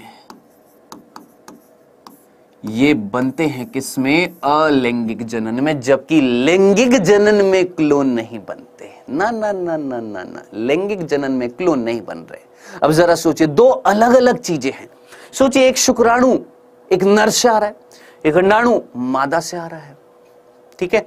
अब इमेजिन करो, एक गिलास में आपने रूह अफ़ज़ा रखा हुआ है और एक गिलास में आपने नींबू का पानी रखा हुआ है, ठीक है? एक गिलास में रूह अफ़ज़ा है, एक गिलास में नींबू का पानी है। दोनों को अगर मैं मिक्स कर दूं तो वो जो बनेगा, क्या वो नींबू का पानी होगा, क्या वो रूह अफ़ज़ा होगा? सर मिक्सिंग हो गई है, नहीं हुई क्या? एक शुक्राणु है, एक अंडाणु है, दो अलग अलग चीजें जब ये मिक्स हो जाएंगी तो उससे जो जीव होएगा, बनेगा, क्या वो सेम टू सेम अपने जनक के जैसा होगा? क्या डिट्टो, हूबहू कॉपी होगी? क्या नहीं सर, क्लोन नहीं बनेंगे। यहां पर क्या आएंगी? विभिन्नताएं आएंगी। क्या आएंगी सर? विभिन्नताएं आएंगी। यस, वेरी गुड प्राची, बिल्कुल सही है सर, मैं नहीं समझी। अभी वापस से समझाता हूं काजल, फिर से सुनो, वापस से सुनो। देख बेटा, सिंपल तरीके से समझाता हूं, सिंपल तरीके से देखो। ये मेरे पास एक ग्लास है जिसमें रूह अफ़ज़ा रखा हुआ है। अब रूह अफ़ज़ा तो समझ में आता, शरबत रखा हुआ है, ठीक है? अब आप मुझे बताओ, मैंने एक खाली ग्लास लिया और इसका कुछ पदार्थ यहां डाल दिया, ये रूह अफ़ज़ा था, यहां पर जो डाला वो भी रूह अफ़ज़ा, दोनों सेम है कि अलग अलग है? सर सेम है, यहां भी रूह अफ़ज़ा, यहां भी रूह अफ़ज़ा, आपने निकालकर यहीं तो डाला, हाँ ठीक है। लेकिन अब जरा सोचो, मैंने एक रूह अफ़ज़ा यानी शरबत लिया, ठीक है, और एक तरफ मैंने नींबू पानी लिया और दोनों को मिक्स करके डाल दिया। अब आप मुझे बताओ, यहां पर ये क्या रूह अफ़ज़ा है यानी शरबत है इसके अंदर, कि नींबू पानी है? सर मिक्सिंग हो गई है नहीं हो गई? अब आप मुझे बताएं, यहां पर जो आपने देखा, क्या देखा कि भैया यहां पर शरबत मिल रहा था, बस वही शरबत जो था वो नए जीव में चला गया, तो इसके अंदर भी शरबत, इसके अंदर भी शरबत। ये क्या था भैया? हमारा अलैंगिक जनन था। क्या बन गए थे? दो जीव समान थे, क्या कहला रहा था? क्लोन। जबकि लैंगिक जनन में क्या होता है कि दो अलग अलग कोशिकाएं, दोनों का आनुवांशिक पदार्थ अलग अलग है, जीन्स अलग अलग मिलेंगे भैया, दोनों को मिक्स करेंगे तो एक नई चीज बन रही है। नई मतलब इन द सेंस कि लक्षण अलग होंगे। अच्छा, सिंपल तरीके से मुझे बताओ, सिंपल तरीके से, क्या आप अपने मम्मी पापा की हूबहू कॉपी हो क्या? डिट्टो सेम टू सेम हो क्या? नहीं ना, नहीं होना। बस क्या आ रहे हैं आपके अंदर? विभिन्नताएं आ रही हैं। क्यों? क्योंकि मनुष्यों में क्या मिलता है? लैंगिक जनन। ठीक है। लेकिन जो निम्न श्रेणी के जो जीव होते हैं, निम्न श्रेणी के, जैसे अमीबा हो गया, युगलीना हो गया, पैरामीशियम हो गया, स्पंज हो गई हैं, ठीक है, उनमें अगर अलैंगिक जनन मिलता है तो अलैंगिक जनन में जो जीव बनते हैं वो क्या होते हैं, क्लोन होते हैं, बिल्कुल अपने जनक के समान होते हैं, आनुवांशिक रूप से, अंडरलाइन कर लेना, आनुवांशिक रूप से और आकारिकी रूप से। खत्म। बताओ, चलें आगे, कंफ्यूजन तो नहीं था। चलिए जी आगे चलते हैं। ये थी अलैंगिक जनन की परिभाषा कि अलैंगिक जनन क्या होता है, ये सब कुछ यहां पर बता दिया है कि एक ऐसा जनन जिसमें एक जनक की आवश्यकता थी, कोई युग्मक नहीं बनेगा, कोई निषेचन नहीं होएगा, कोई युग्मनज नहीं बनेगा, कोई भ्रूण नहीं बनेगा, सिंपल एक जीव जो है वो अपने आनुवांशिक पदार्थ को संतति के अंदर भेज रहा है, जिससे जो संतति बन रही है वो हूबहू अपने जनक के समान होती है। ऐसा जनन क्या कहलाता है, अलैंगिक जनन। अब आगे चलते हैं, ठीक है। अब देखिए, बट सर कुछ ह्यूमंस तो सेम होते हैं। यस, मुझे पता था आप किसकी बात करेंगे, आप बात करेंगे किसकी, हाँ जी सर गुलाब में क्या होता है। अरे तनिक रुको रे, वेट करो बेटा, गुलाब में लैंगिक जनन भी है, अलैंगिक जनन भी है। हाँ, अब आप पूछेंगे सर क्या किसी जीव में दोनों जनन हो सकते हैं। यस, पादपों में होते हैं। जैसे गुलाब की अगर मैं बात करूं तो पुष्प जो होता है ना वो एक लैंगिक संरचना है, लेकिन गुलाब में यानी एक पादप में अलैंगिक जनन भी होता है, जैसे हम वर्धी जनन या कायिक जनन भी बोलते हैं, वेजिटेटिव प्रोपेगेशन भी बोलते हैं, ठीक है। तो पादपों में दोनों प्रकार का जनन है, हमारे अंदर लैंगिक जनन है। अब एक बच्चे ने पूछा सर मनुष्य भी तो सेम टू सेम होते हैं, जिन्हें आप जुड़वा बच्चे कह रहे हो, यही कहना चाह रहे हो ना सर। जुड़वा जुड़वा जुड़वा जुड़वा है ना, सलमान खान जुड़वा है ना बेटा। जुड़वा दिखने में सेम हो सकते हैं, चलो सर दिखने में बिल्कुल सेम टू सेम है, हूबहू, लेकिन उनका आनुवांशिक पदार्थ जो होता है ना, जेनेटिक मटेरियल, उसमें चेंज आ सकता है, उसमें चेंज आता है आनुवांशिक पदार्थ में। आनुवांशिक पदार्थ में वातावरण का प्रभाव पड़ेगा, जिसके कारण आनुवांशिक पदार्थ में क्या आ सकता है, चेंज आ सकता है। तो यस, जुड़वा सेम टू सेम हो सकते हैं, लेकिन जुड़वा और क्लोन दो अलग अलग अलग अलग चीजें हैं। जुड़वा लैंगिक जनन में पैदा होते हैं, क्लोन अलैंगिक जनन में पैदा होते हैं। क्लोन में दो जीव, कौन, एक जनक और उसकी संतान, जनक और उसकी संतान हूबहू क्या होती है, सेम होते हैं। जुड़वा में संतति सेम होती है, संतति और जनक थोड़े ना सेम होते हैं, संतति और जनक थोड़े ना सेम होते हैं, पेरेंट्स और उसका बच्चा थोड़ा ना सेम होंगे। हाँ, वो बच्चे सेम हो सकते हैं, उनका आनुवांशिक पदार्थ लेकिन अलग हो सकता है, ठीक है। तो ये सिंपल सी चीजें याद रखिएगा। अब बेटा आगे बढ़ते हैं और सिंपल सी बातों को आगे बढ़ाते हुए हम बात करते हैं कि यस, हमारा अलैंगिक जनन कितने प्रकार का होता है। देखिए, अब हमारी ना एनसीईआरटी में मुख्य रूप से अलैंगिक जनन के प्रकार जो दे रखे हैं, 4 प्रकार दे रखे हैं। कौन कौन सा मैं आपको बता देता हूं। सबसे पहला दे रखा है विखंडन, यानी फिजन। सबसे पहला कौन सा दे रखा है, विखंडन यानी फिजन। दूसरा मुकुलन यानी बडिंग। फिर बीजाणु जनन यानी स्पोर फॉर्मेशन, स्पोर फॉर्मेशन। और एक है कायिक प्रवर्धन, कायिक प्रवर्धन, वेजिटेटिव प्रोपेगेशन, वेजिटेटिव प्रोपेगेशन, ठीक है। ये हमारे 4 दे रखे हैं, किसमें, एनसीईआरटी में। सर हाउ आर यू, अरे बाबा बहुत जल्दी याद आई बेटा, मैं बिल्कुल बढ़िया हूं, बहुत ही बढ़िया हूं, मस्त हूं, चंगा हूं, एकदम फर्स्ट क्लास हूं, ठीक है। पढ़ाई पर ध्यान दे। हाँ जी, तो 4 प्रकार के आपके अलैंगिक जनन दे रखे हैं आपकी एनसीईआरटी में। अब देखिए, पता है दिक्कत क्या होती है, हम बिना फालतू में चाचा चौधरी बनते हैं। कई बच्चे भारी भारी बुक्स उठा लेते हैं, उठाओ, मैं मना नहीं करूंगा, बिल्कुल उठाओ, क्योंकि एनसीईआरटी एक ग्रंथ है, ग्रंथ, ग्रंथ बोलता हूं मैं एनसीईआरटी को, क्या है, ग्रंथ है। बड़ी बड़ी बुक्स का समावेश है, किसमें, एनसीईआरटी में, कंप्रेस्ड फॉर्म में है क्या, एनसीईआरटी। कई बार उसकी लाइनिंग समझ में नहीं आती है, यस, लेकिन कई बार समझ में आ भी जाती है। कुछ ऐसे बच्चे जिनको समझ आ जाती है, कुछ ऐसे जिसको नहीं समझ में आती। जब नहीं समझ में आती है तो हम बड़ी बड़ी वो जो मोटी मोटी बुक्स जो होती हैं उनका सहारा लेते हैं, उनको पढ़ते हैं। अब वो बड़ी बड़ी बुक्स में ना एक्स्ट्रा चीजें भी बहुत सारी होती है। जैसे एक बच्ची ने पूछ लिया, सर रैमिट क्या होता है? पूछा ना, है ना, रैमिट क्या होता है? बहुत सारी चीजें हैं मेरे भाई, बहुत सारी चीजें सीखने को मिलेंगी, बहुत सारी चीजें होती हैं उन बुक्स में। सर टोरूला क्या होता है? सर रैमिट क्या होता है? सर गैमी क्या होती है? गैमा निर्माण क्या होता है? बहुत सारी चीजें हैं, आप पढ़ सकते हैं, बिल्कुल पढ़िए, लेकिन स्ट्रिक्ट टू एनसीईआरटी। फोकस करो अपनी एनसीईआरटी, वो पढ़ो, मैं मना नहीं करूंगा, बिल्कुल मना नहीं करूंगा, लेकिन जो चीज जरूरी है उसको मत छोड़ो ना। जो चीज आवश्यक है, जिससे प्रश्न बनेंगे, उसको मत छोड़ो। अपने पास एनसीईआरटी रखो, अपने पास एक 5 रुपए का हाइलाइटर आता है, उसको रख लो और उसको हाईलाइट करते जाओ जो जो चीजें इंपॉर्टेंट है। ठीक है, हाँ जी, चलें आगे। चलो, तो ये मुख्य रूप से आपके जनन दे रखे हैं 4 प्रकार के। कौन से? अलैंगिक जनन के प्रकार। ठीक है, इसमें एक मैं आपको एक्स्ट्रा बता दूंगा, बस एक पुनरुद्भवन।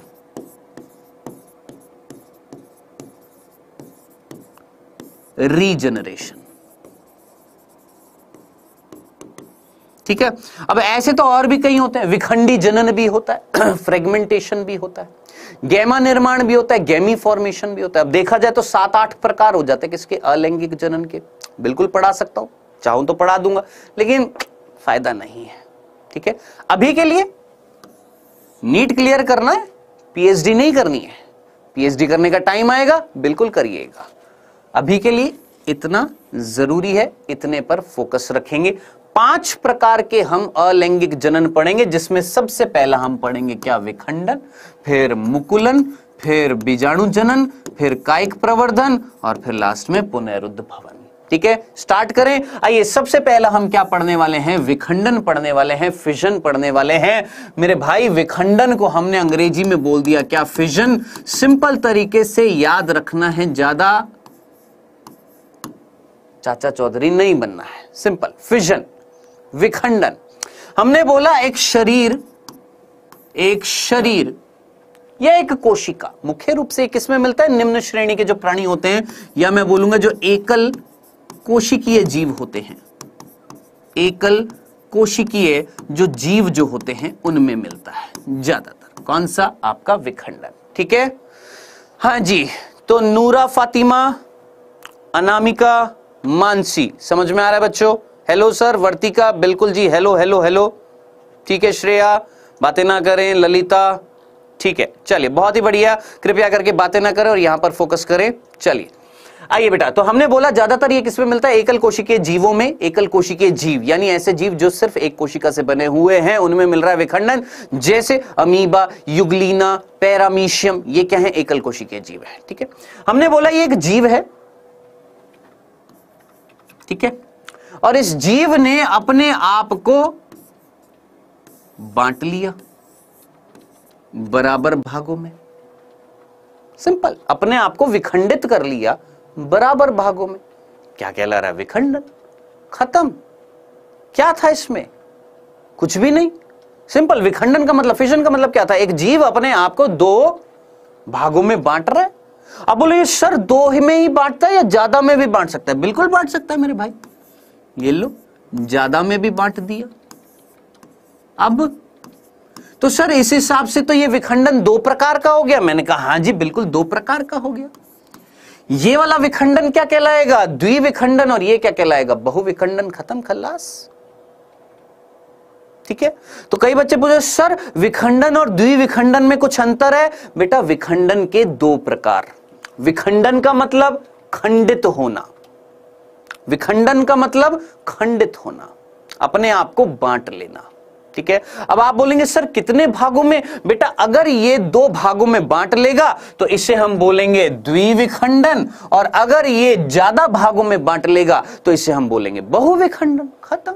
तो विखंडन कितने प्रकार का? सर 2 प्रकार का। सबसे पहला था द्विविखंडन। सबसे पहला क्या है? द्विविखंडन। द्विविखंडन सीधा एक कोशिका अपने आप को दो बराबर संतति कोशिका में बांट रही है, बराबर बराबर बराबर, याद रखना, बराबर इक्वल भागों में बांटती है, उसे हम क्या बोलते हैं? द्विविखंडन, बाइनरी फिजन।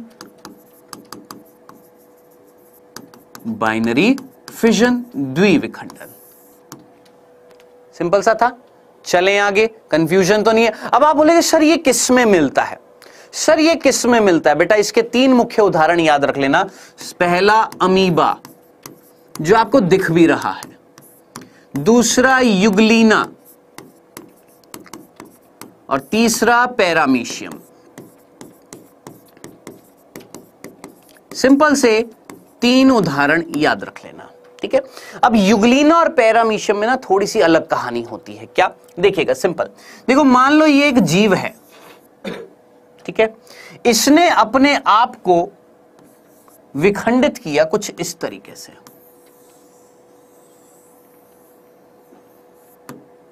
जरा सोचिए, यहां पर केंद्रक का विभाजन तो हो गया, एक केंद्रक इधर, एक केंद्रक इधर। जरा सोचिए, ये विभाजन करने वाली रेखा इस तरीके से बढ़ती जा रही है, बढ़ती जा रही है, बढ़ती जा रही है, बढ़ती जा रही है, और फाइनली ये हमारे दो जीव आ गए। ये एक जीव ने अपने आप को दो बराबर भागों में बांट दिया है, ठीक है सर, द्विविखंडन। लेकिन जरा जल्दी से मुझे बताएं, क्या ये और ये वाला, दोनों में अंतर मुझे बताइएगा।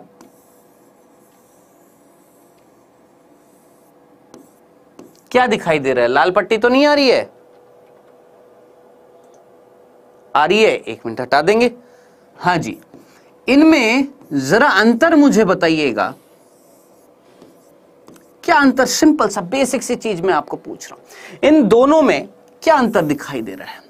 यहां पर भी एक कोशिका ने अपने आप को दो बराबर भागों में बांटा, यहां पर भी एक कोशिका ने अपने आप को दो बराबर भागों में बांटा, लेकिन जरा सोचिए, यहां पर अनुलंबीय तरीके से बांटा और यहां पर अनुप्रस्थ तरीके से बांटा, या यहां पर अनुप्रस्थ तरीके से बांटा, या यहां पर अनुलंबीय तरीके से बांटा। जरा सोचिए, फर्स्ट वाला कौन सा होएगा? अनुलंबीय होएगा कि अनुप्रस्थ होएगा? जल्दी से लक्ष्मीकांत, कृपया करके बेटा अभी इस पर फोकस कर, पहले जो चीज चल रही है उस पर तो फोकस करना।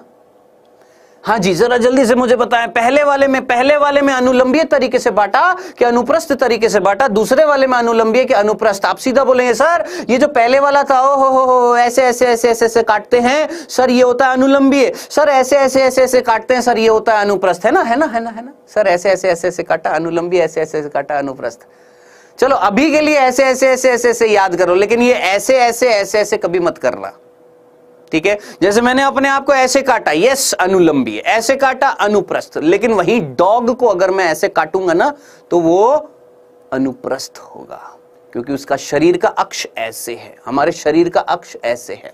तो शरीर का जो अक्ष जो होता है, एक्सिस ऑफ बॉडी जो होती है, उसके पैरेलल, उसके समरूप अगर काटा जाता है तो वो अनुलंबीय होता है, और शरीर अक्ष के 90 डिग्री पर काटते हैं तो वो अनुप्रस्थ होता है, ठीक है। तो ये चीज अभी समझाने की जरूरी नहीं है, अभी मुझे सिर्फ इतना सा बताओ कि यहां पर आपको क्या ये शब्द समझ में आते हैं? अनुलंबीय और अनुप्रस्थ। अनुलंबीय और अनुप्रस्थ समझ में आते हैं। अनुलंबीय लॉन्गिट्यूडिनल, लॉन्गिट्यूडिनल और ट्रांसवर्स, हॉरिजॉन्टल भी बोल देते हैं, ट्रांसवर्स, ठीक है। तो बेटा जी याद रखना है आपने, ये जो द्विविखंडन जो होता है, बाइनरी फिजन जो होता है, ठीक है, ये दो तरीके से हो सकता है। अगर काटने वाली रेखा, ध्यान से सुन लीजिएगा, जिनको अगर समझ में नहीं आया ध्यान से सुनिएगा मैं क्या बोलने वाला हूं। अगर ये काटने वाली रेखा, ये रेखा जो इस शरीर को, इस जीव को दो भागों में बांट रही थी, ये रेखा, ये लाइन इसको बांटने वाली है, अगर ये शरीर अक्ष के पैरेलल आ रही है, बराबर से आ रही है और इस तरीके से काट रही है, तो ऐसा द्विविखंडन क्या कहलाएगा? अनुलंबीय कहलाएगा। अगर ये शरीर अक्ष के ऐसे आएगी तो ये क्या कहलाएगा, अनुप्रस्थ यानी ट्रांसवर्स कहलाएगा। तो सिंपल तरीके से याद रखना, युगलीना में क्या मिलता है, लॉन्गिट्यूडनल यानी अनुलंबीय, क्या आपका द्विविखंडन, और पैरामीशियम में क्या मिलता है, अनुप्रस्थ, क्या मिलता है, द्विविखंडन।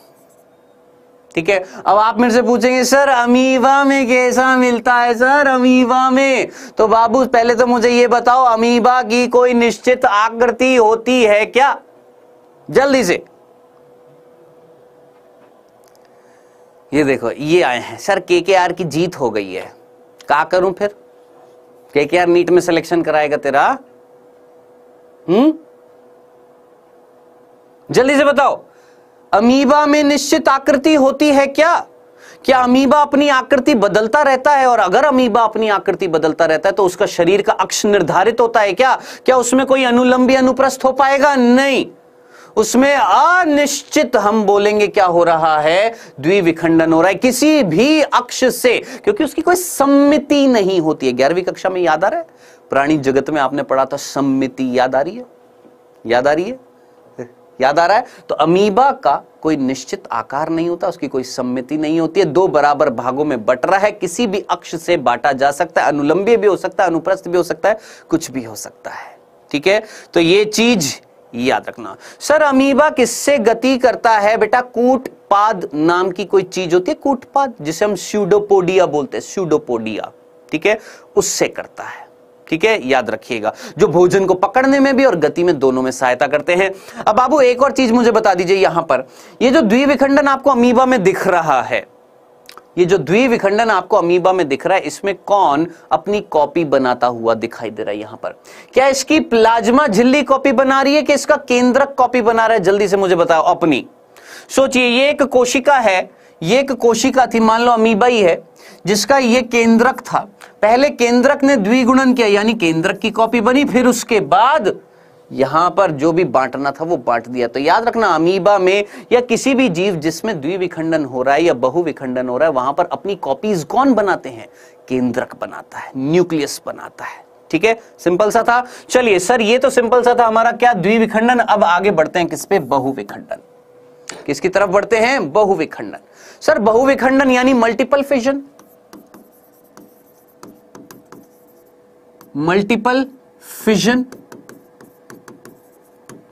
सिंपल सर, बहुत सिंपल भैया। ये एक कोशिका हमने बोली, ये एक कोशिका, ये इसका केंद्रक, ये क्या कर रहा है सर, ये केंद्रक सबसे पहले अपनी संख्या को बढ़ाता जा रहा है, बढ़ाता जा रहा है, बढ़ाता जा रहा है, बढ़ाता जा रहा है, बढ़ाता जा रहा है, बढ़ाता जा रहा है, बहुत सारे केंद्रक बना दिए, यानी एक कोशिका जिसमें एक केंद्रक था अब ये बहुकेंद्रकी हो गई, और बाद में हर एक केंद्रक के ऊपर आवरण चढ़ जाता है।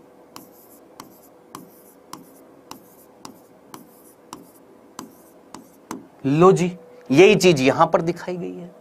ये एक कोशिका जिसके अंदर केंद्रक बढ़ते जा रहे, बढ़ते जा रहे, बढ़ते जा रहे, बढ़ते जा रहे, और फाइनली इसके अंदर हर केंद्रक के ऊपर आवरण बन जाएगा, और आवरण बनने के बाद ये संरचना यहां से निकल जाएंगी, ये क्या कहलाएगा, बहुविखंडन। अब ये ना आसानी से समझ में नहीं आता है।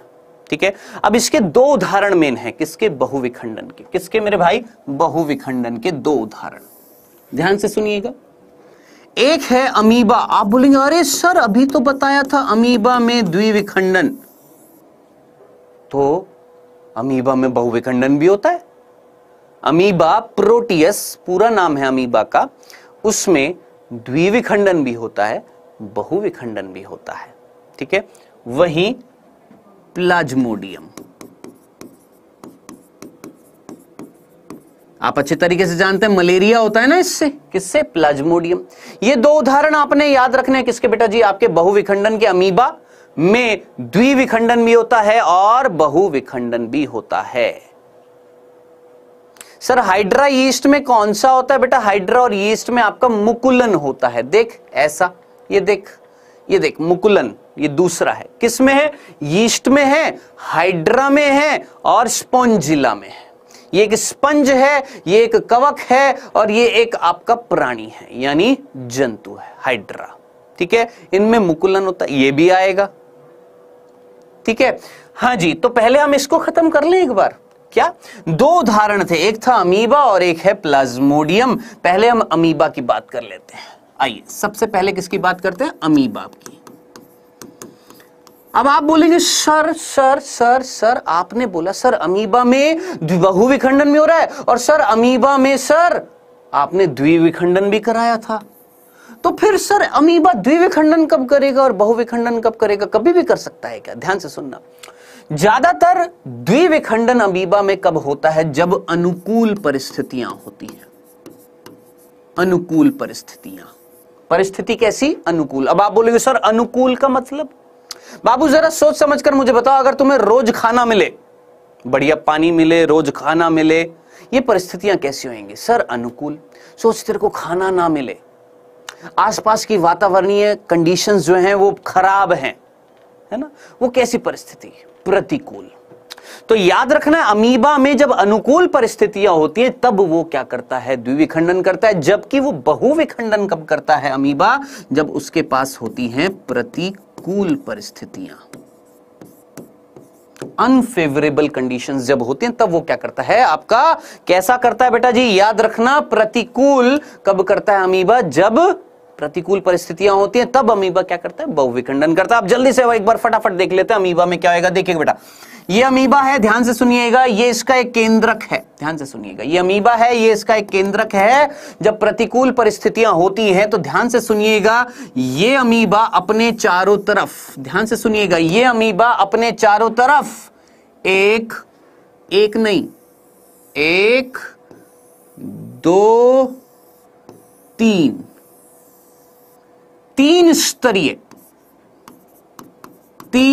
स्तरीय आवरण बनाता है।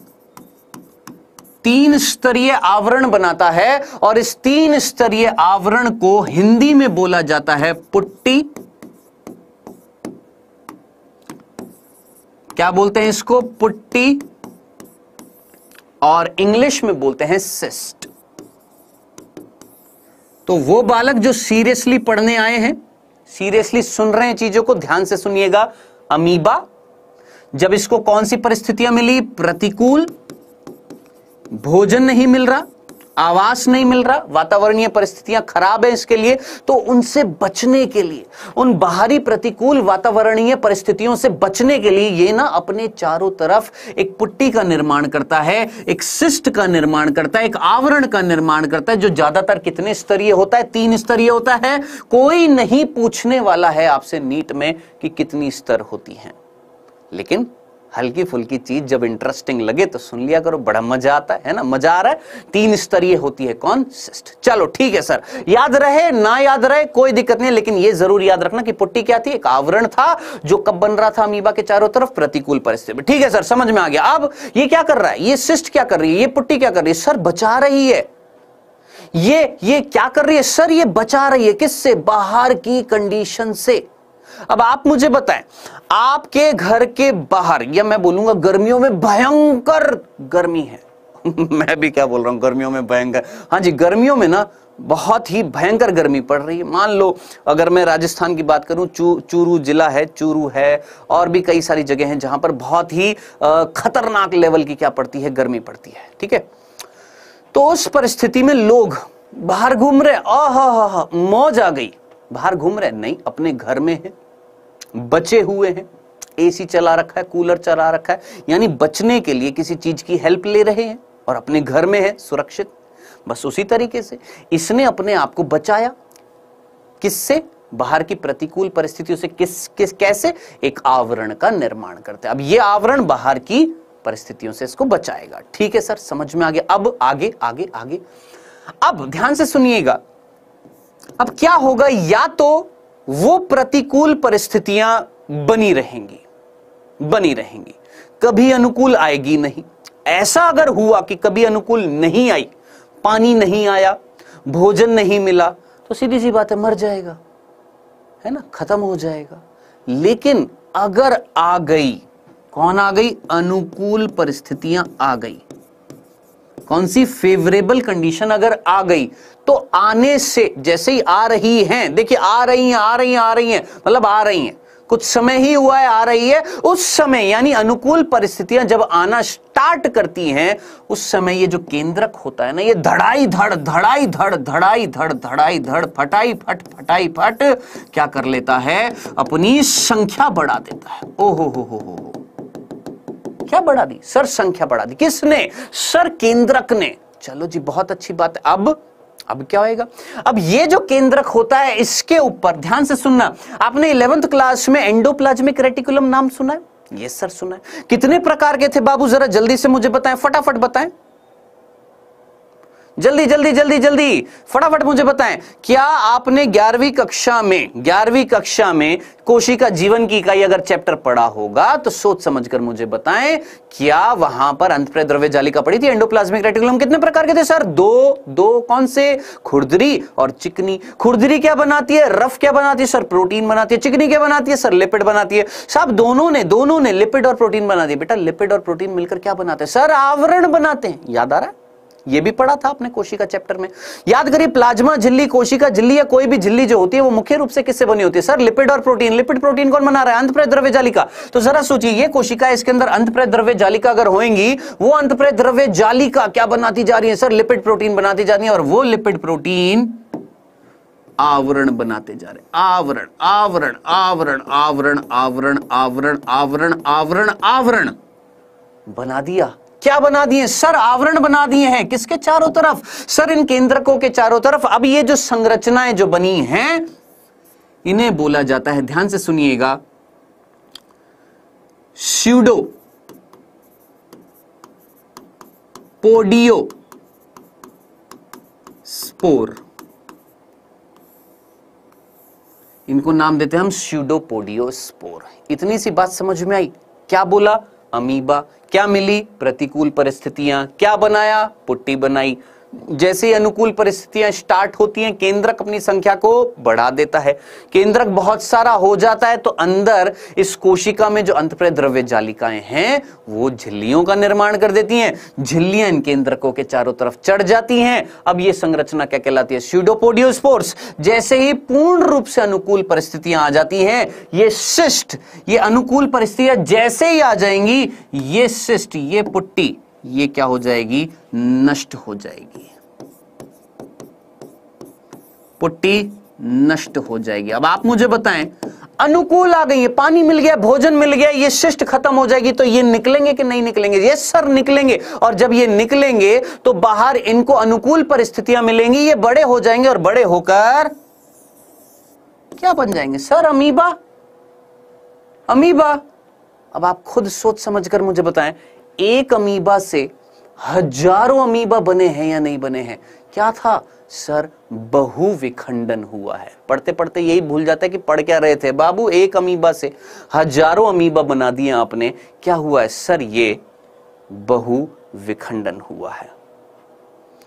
बताएं, क्या ये इतनी सी बात आपको समझ में आई है कि ऊपर से निकल गई है? हाँ जी, यहां से भेजे में घुसी या चीरते हुए निकल गई है।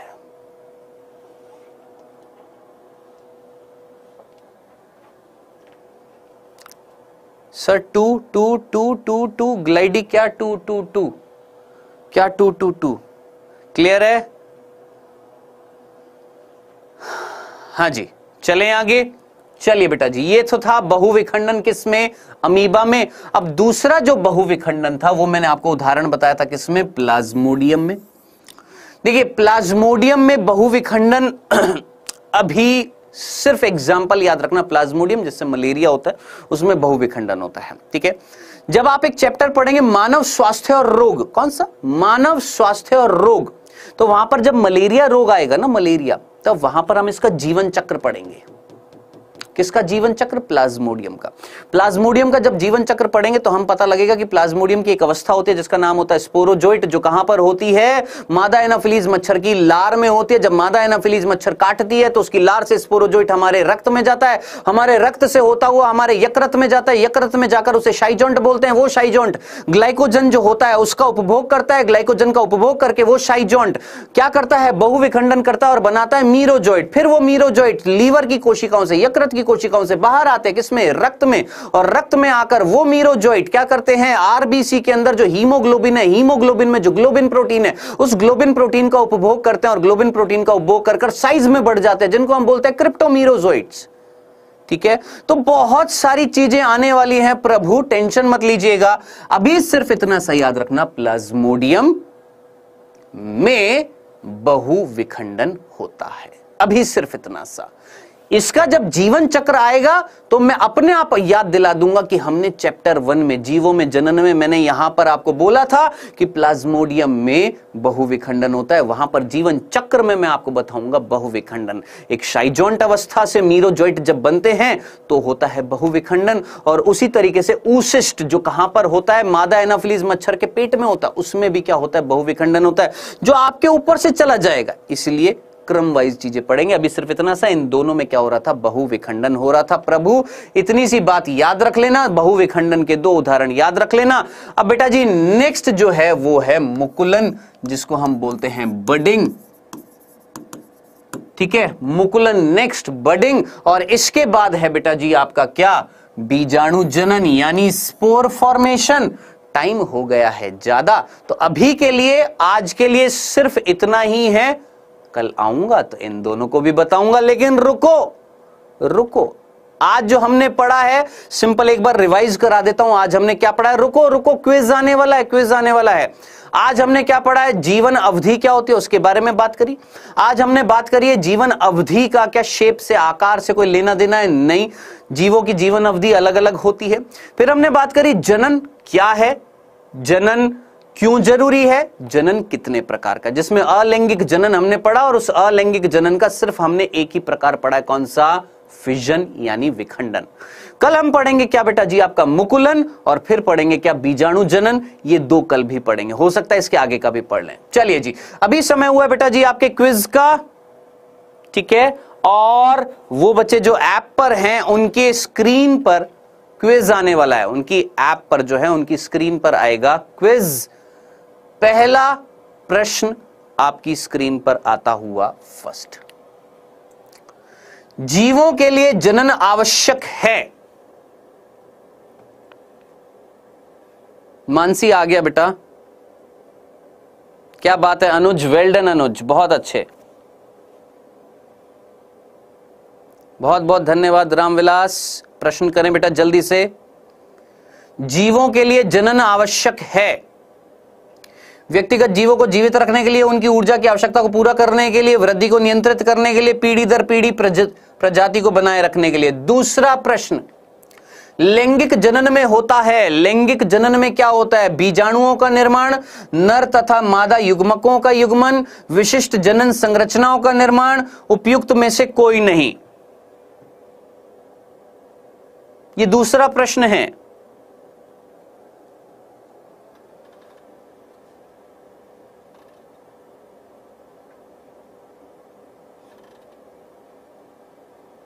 तीसरा, निम्न में से किसका जीवन काल सबसे लंबा होता है, बरगद के पेड़ का, कछुए का, तोते का, हाथी का।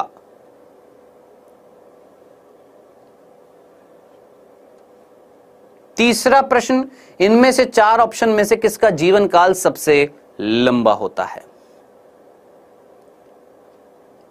एक और प्रश्न, अमीबा के द्विविखंडन या द्विखंडन के दौरान निम्न में से कौन से अंगक का प्रतिलिपिकरण होता है।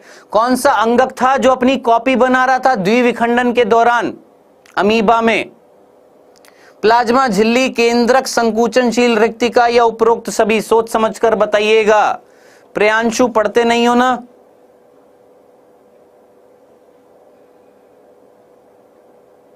चलिए जी, समय हो गया है समाप्त और मैक्सिमम बच्चों ने सही आंसर लगाए हैं।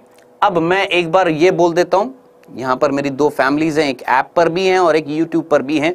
कृपया करके बेटा वो जो यूट्यूब पर बच्चे, कृपया करके जब आप आंसर दिया करें तो क्वेश्चन का संख्या लिख दिया करें। सर फर्स्ट का ये, सर सेकंड का ये, सर थर्ड का ये, सर फोर्थ का ये, ठीक है।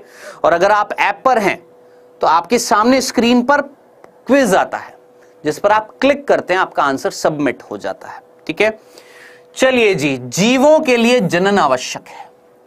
क्यों आवश्यक है? बोला था क्यों आवश्यक है? अपनी पीढ़ी दर पीढ़ी प्रजाति को बनाए रखने के लिए। खत्म, खल्लास। मनुष्य जनन इसलिए कर रहा है ताकि मनुष्य अपनी पीढ़ी को इस पृथ्वी पर बनाए रखे। खत्म, आंसर डी, सिंपल। दूसरा, लैंगिक जनन में क्या होता है? अरे भैया युग्मक बनते हैं और उन युग्मकों का संलयन होता है, युग्मन होता है, जिससे युग्मनज बनता है। खत्म, सिंपल सा था। तीसरा, निम्न में से किसका जीवन काल सबसे लंबा था? अरे कछुए का भैया कितना था? 140 था भैया। बरगद के पेड़ का 200 से 300 था। आंसर यहां पर बरगद है। सिकोआ होता तो सिकोआ का सबसे ज्यादा 2000 से 3000 होता, लेकिन यहां पर इन 4 ऑप्शन में सबसे ज्यादा किसका था? बरगद के पेड़ का था। चौथा, अमीबा में द्विविखंडन। मैंने बोला था अमीबा जब द्विविखंडन कर रहा था, क्या उसकी प्लाज्मा झिल्ली द्विविखंडन कर रही थी क्या? नहीं, उसका केंद्रक कर रहा था। एक केंद्रक से 2 बने थे या नहीं बने थे? यस। तो द्विविखंडन के दौरान कौन प्रतिलिपिकरण कर रहा था? कौन अपनी कॉपी बना रहा था? केंद्रक बना रहा था।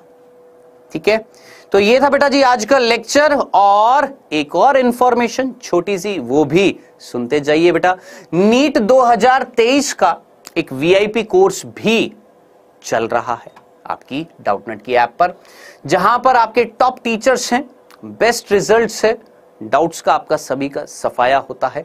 साथ ही साथ ये वो टीचर्स हैं जो 2023 की प्रिपरेशन करा रहे हैं।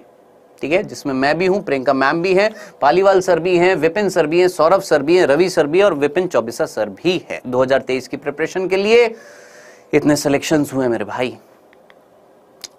डाउटनेट सब कुछ प्रोवाइड करेगा आपको। ठीक है, साथ ही साथ अच्छा एक और चीज आप में से कई बच्चे बार बार मेरे से पूछ रहे सर आप आ क्यों नहीं रहे? बेटा मेरी इस चीज को भी समझना, इस चीज को समझना। देखिए, हर टीचर हर क्षेत्र में महारत हासिल करके आता है। ठीक है, कुछ टीचर्स ऐसे हैं जो एक स्पेशलाइज्ड हैं, एक टॉपिक को, एक चैप्टर को या एक पार्ट को निभाने के लिए। वो अपना रोल प्ले करेंगे, फिर मैं अपना रोल प्ले करूंगा, फिर और टीचर अपना रोल प्ले करेंगे, तो वो आपके लिए फायदे की बात है। ठीक है, तो इस चीज पर फोकस मत करिएगा कि मैं नहीं आ रहा हूं, मैं भी आऊंगा और टीचर्स भी आएंगे, सब पढ़ाएंगे। ठीक है, तो सबका साथ और सबका विकास तो होगा ही होगा। चलिए, तो बेटा जी इस नंबर पर वापस से, मैंने ये नंबर पहले भी बताया था 0124715825, इस पर आप कॉल कर दीजिएगा, मिस कॉल करिएगा, आपको सारी जानकारी दे दी जाएगी। नंबर नोट कर लीजिएगा बाबू। और लास्ट में कमेंट सेक्शन में भी आप मेरे से पूछ सकते हैं। और जो बच्चे ऐप पर हैं उनके पास एक पोल आएगा, कृपया करके जरा जल्दी से मुझे बता दीजिएगा आंसर। ठीक है, एंड लास्टली नेक्स्ट लेक्चर में, यानी कल का जो लेक्चर होएगा उसमें हम पढ़ेंगे क्या? अलैंगिक जनन के अन्य प्रकार। ठीक है, आई होप आज की चीजें समझ में आ गई होंगी, जो समझाया गया है याद रखिएगा। अब तो रिश्ता बना रहेगा, कंटिन्यूअसली बने रहेंगे आपके साथ। ठीक है, तो मिलेंगे बेटा जी नेक्स्ट लेक्चर में, यानी कल 12:30 बजे आइएगा। पूरा लेक्चर